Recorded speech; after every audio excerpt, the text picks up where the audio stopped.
نحمده ونصلي ونسلم على رسول الكريم اما بعد فاعوذ بالله من الشيطان الرجيم بسم الله الرحمن الرحيم ان الذين آمنوا وعملوا الصالحات اولئك هم خير البرية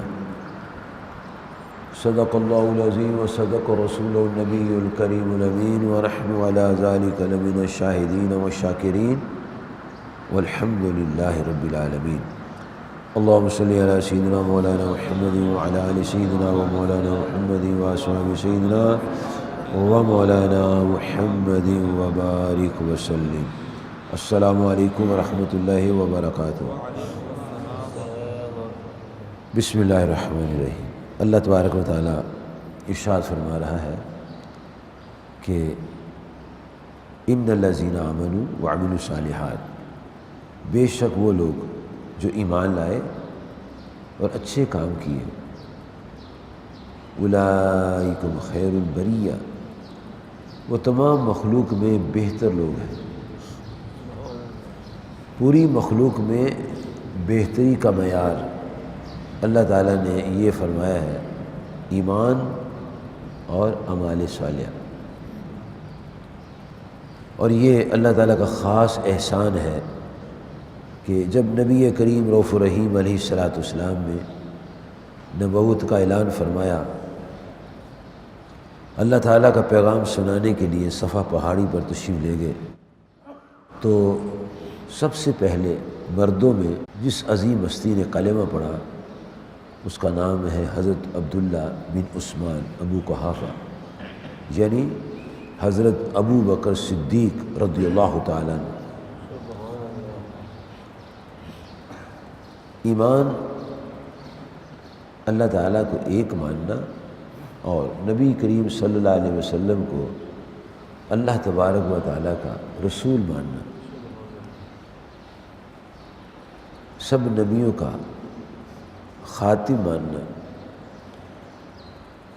اور جو اوصاف اور محامد اللہ پاک نے قرآن پاک میں ارشاد فرمائے ہیں، ان تمام محاسن اور محامد کے حامل ہیں ہمارے آقا علیہ السلام۔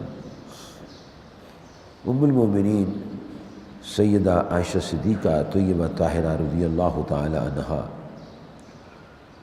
سے کسی نے پوچھا کہ رسول کریم علیہ السلام کا خلق کیا ہے؟ فرمایا قرآن مجید ان کا خلق ہے، اور جو محاسن اور محامد اخلاق میں ہوتے ہیں وہ سارے قرآن میں ہیں، اور وہ سارے ہی نبی صلی اللہ علیہ وسلم کے اندر ہیں۔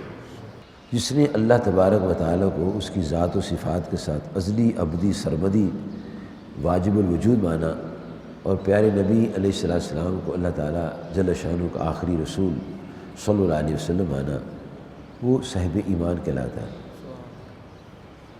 اللہ کی محبت اور نبی اللہ علیہ السلام کی محبت اس کے دل کے اندر جگمگاتی ہے، اور جو نور ایمان کی روشنی میں اللہ تعالیٰ اور اس کے محبوب صلی اللہ علیہ وسلم کی محبت میں آ جاتا ہے، پھر اس کے بعد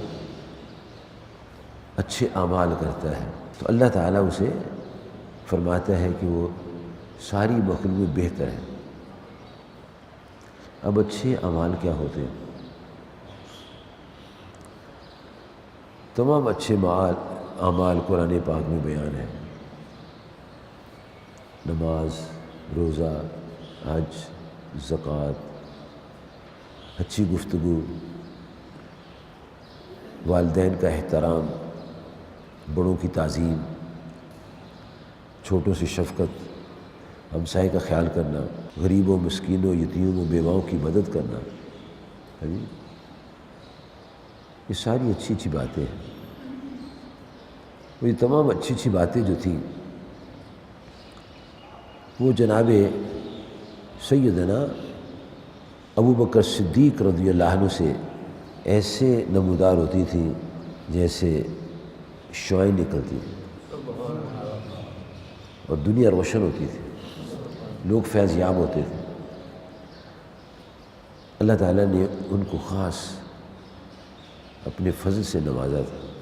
واللہ یختص برحمتہ من یشاء، اللہ تعالیٰ جس کو چاہتا ہے اپنی رحمت سے خاص فرما دیتے ہیں۔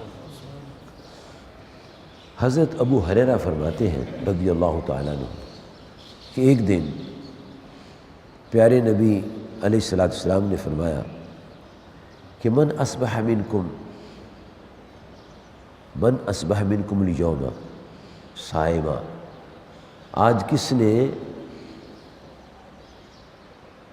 دن صبح کی ہے روزے کے ساتھ؟ یہ اچانک سوال ہوتا ہے کہ آج صبح کس نے کی ہے روزے کے ساتھ؟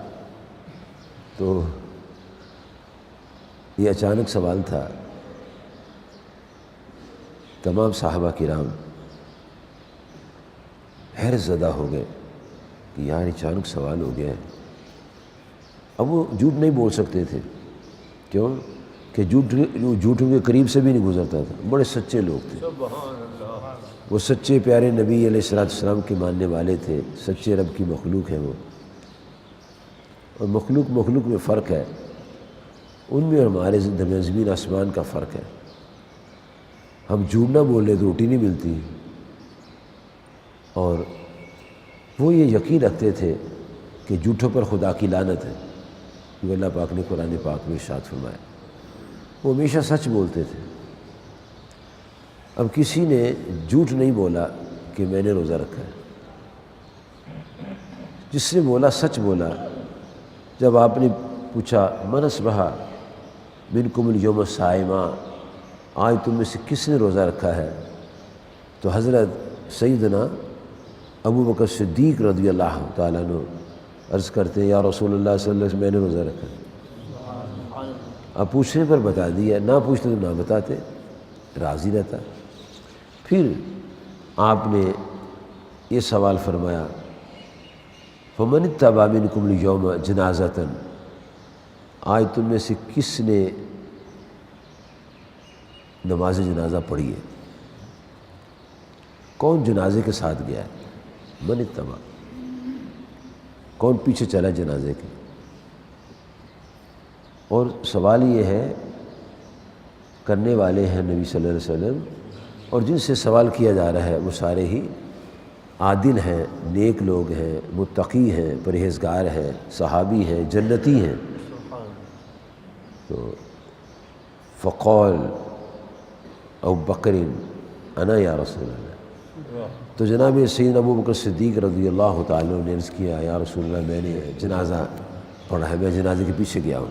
پھر آپ نے ایک اور سوال کیا فمن اطعم منکم اليوم مسکینا، آج تم میں سے کس نے کسی مسکین کو کھانا کھلایا؟ قال ابو بکر انا یا رسول اللہ صلی اللہ علیہ وسلم، حضرت ابو بکر صدیق رضی اللہ تعالیٰ نے اس کے حضور میں نے کھانا کھلایا۔ پھر آپ نے ایک اور سوال فرمایا فمن عاد منکم اليوم مریضا، آج کس نے بیمار پرسی کی ہے؟ قال ابو بکر انا یا رسول اللہ، حضرت سیدنا ابو بکر صدیق رضی اللہ عنہ عرض کرتے یا رسول اللہ صلی اللہ علیہ وسلم میں نے بیمار پرسی کی ہے۔ واہ واہ واہ۔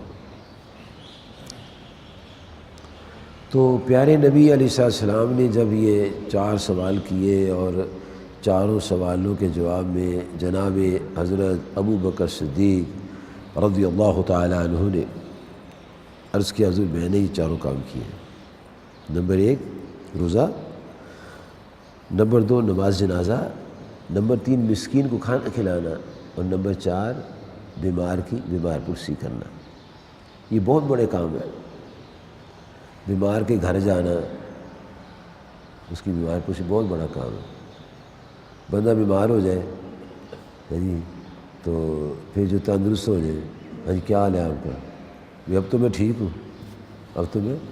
ہوں، جب بیمار تھا اس میں پوچھنا چاہیے تھا نا، تاکہ مسلمانی کا نور جگمگائے، کیونکہ مومن پر 5 6 7 حقوق ہیں، ان میں سے یہ بھی حق ہے جب بیمار ہو جائے تو اس کی بیمار پرسی کرو۔ اچھا چلے، تو روزہ بہت اچھا کام ہے، نماز جنازہ پڑھنا بڑا اچھا کام ہے، مومن کی جنازے کی نماز پڑھنا بڑا ثواب کا کام ہے، احد پہاڑ کے برابر خیرات کرنے کے جتنا اللہ تعالیٰ اجر و ثواب عطا فرماتا ہے، اور مسکین کو کھانا کھلانا بہت اللہ کو پسند ہے جی، اور بیمار کی بیمار کرسی، سبحان اللہ، کیا بات ہے۔ 70,000 فرشتے پیارے آقا علیہ الصلوۃ والسلام فرماتے ہیں جو صبح کے وقت کسی بیمار کی بیمار پرسی کرتے ہیں تو شام تک، اگر شام کو بیمار پرسی کرتے ہیں تو صبح تک 70,000 فرشتے اس کی بخشش کی دعا کرتے ہیں۔ سبحان اللہ، سبحان اللہ، سبحان اللہ۔ دیکھ لو کتنے اچھے کام ہیں، اوہ کمال ہے۔ اور یہ جس کو اللہ توفیق دے وہی کر سکتا ہے، یہ توفیق سے سارے کام ہیں۔ کوئی کام انسان اپنے زور بازو سے یا گھمنڈ سے نہیں کر سکتا، اللہ تعالیٰ توفیق دیتا ہے تو پھر آدمی کام کرتا ہے۔ جب کام کیا جائے تو پھر شکر کرنا چاہیے جی۔ اللہ تعالیٰ نے سورۃ المدثر میں یہ فرمایا ہے کہ کل جنتی دوزخیوں سے سوال کریں گے کہ ما سلککم فی سقر، اے دوزخیوں تم دوزخ میں کیوں گئے ہو؟ تو وہ 4 باتیں کہیں گے۔ نمبر 1 ہم نماز نہیں پڑھتے تھے، نمبر 2 ولم نکن نطعم المسکین، ہم مسکین کو کھانا نہیں کھلاتے تھے، نمبر 3 بیہودہ باتیں کرتے تھے، اور نمبر 4 قیامت کا انکار کرتے تھے۔ یہ 4 باتیں، نمبر 1 نماز نہیں پڑھتے تھے، نمبر 2 مسکین کو کھانا نہیں دیتے تھے، نمبر 3 بیہودہ لوگوں کے ساتھ بیہودگی کے انداز میں وقت گزارتے تھے، اور قیامت کا انکار کرتے تھے، اس لیے دوزخ میں گئے۔ اس کا مطلب ہے کہ کھانا نہ کھلانا، استطاعت بھی ہو تو نہ کھلانا، یہ جہنمیوں کا طریقہ ہے، اور کھانا کھلانا یہ جنتیوں کا طریقہ ہے۔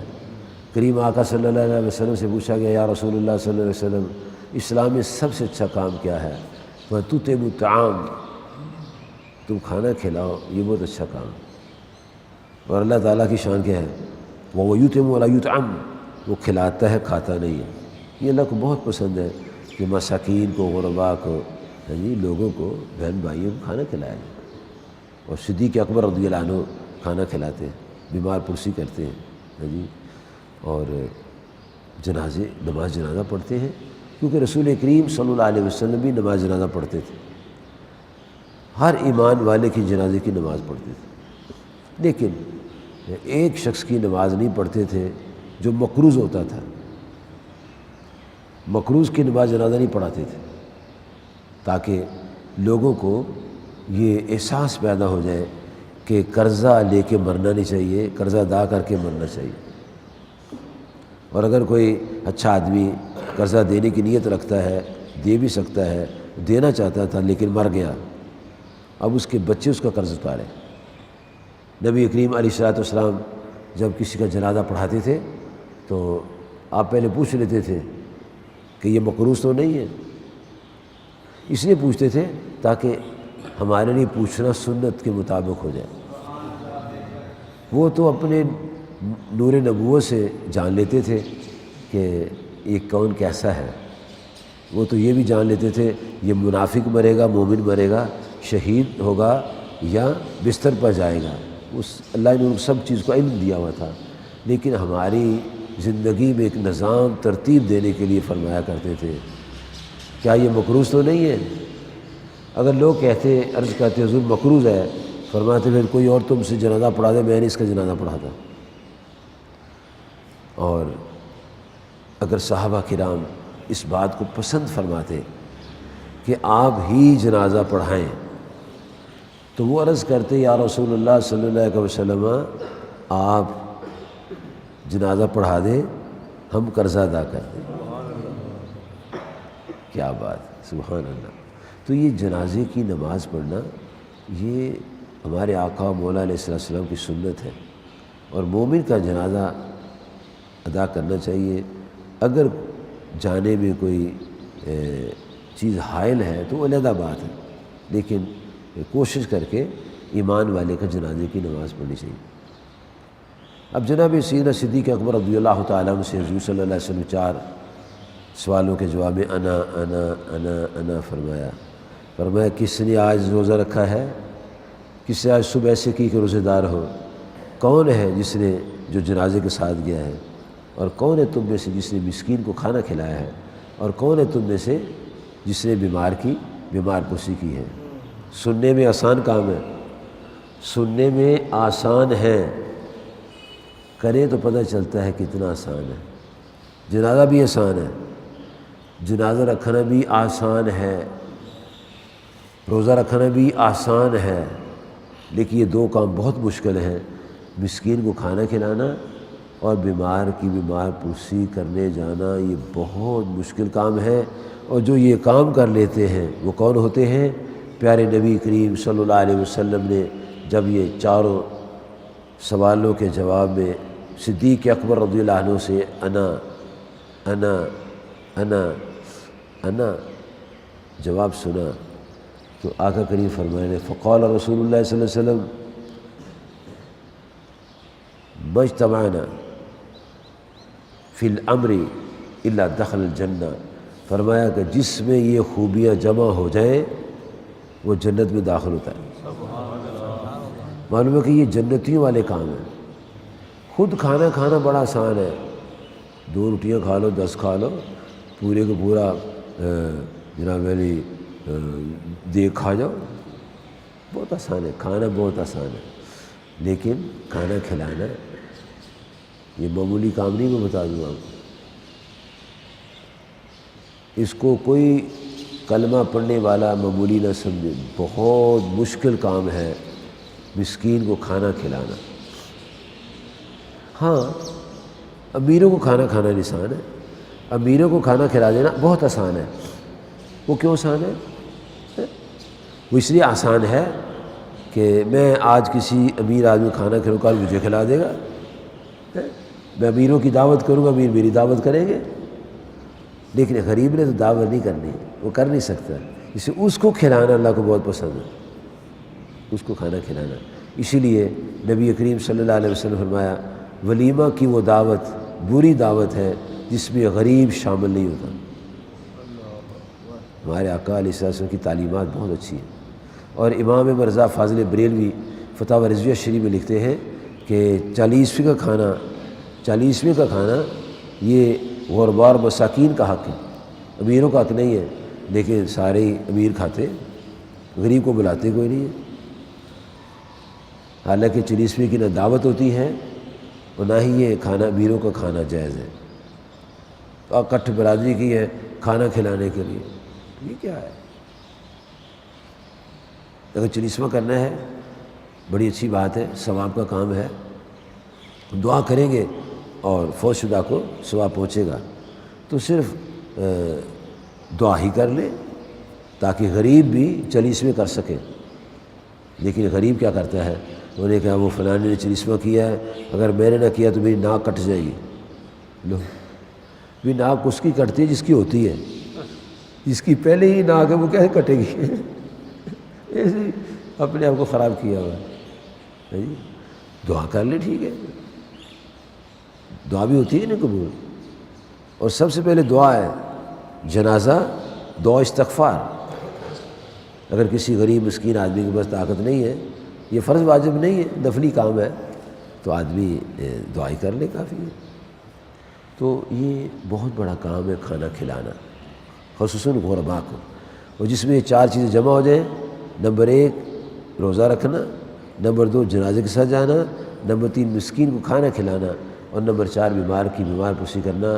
کریم آقا علیہ الصلوۃ والسلام فرماتے ہیں جس میں یہ 4 چیز جمع ہو جائیں گی وہ جنت میں داخل ہو جائے گا۔ سبحان اللہ سبحان اللہ۔ اور یہ خوبیاں اس عظیم ہستی میں تھی جس کا نام آسمان سے صدیق نازل ہوا ہے، جو امام الانبیاء علیہ السلام کا یادگار ہے۔